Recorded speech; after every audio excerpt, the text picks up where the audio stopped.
Au Mali, après la visite du ministre français des Affaires étrangères Jean-Yves Le Drian et celle de la ministre des Armées, donc Florence Parly, l'étau continue de se resserrer autour de Barkhane. Et selon certaines sources sur place, ces deux visites se seraient très mal passées.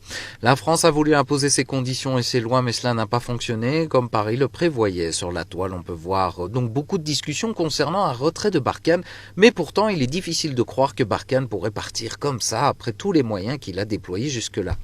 Selon une source malienne, Jean-Yves Le Drian aurait tenté avec une enveloppe de faire plier les Maliens, mais cela n'a pas fonctionné. Florence Parly a essayé de faire de même en concrétisant des accords de défense unilatérales, mais c'était aussi un échec. Et pourtant, la France ne veut pas lâcher le Mali comme ça.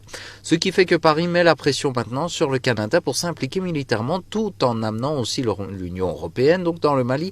Mais quelle en est la raison?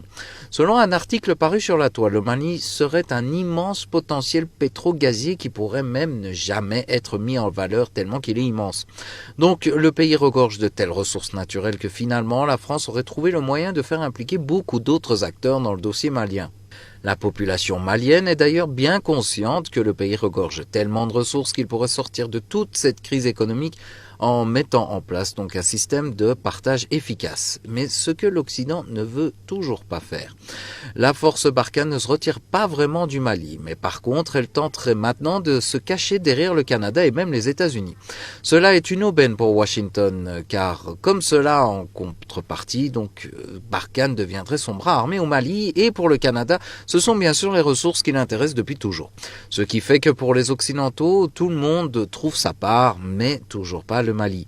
Depuis le soulèvement de la population contre la présence française, les choses changent et les Maliens ne se laissent plus faire. Les Maliens ne sont plus dupes et ils savent tous, sans exception, qu'avec une présence occidentale d'occupation sur leur territoire, le pays ne se développera d'aucune façon.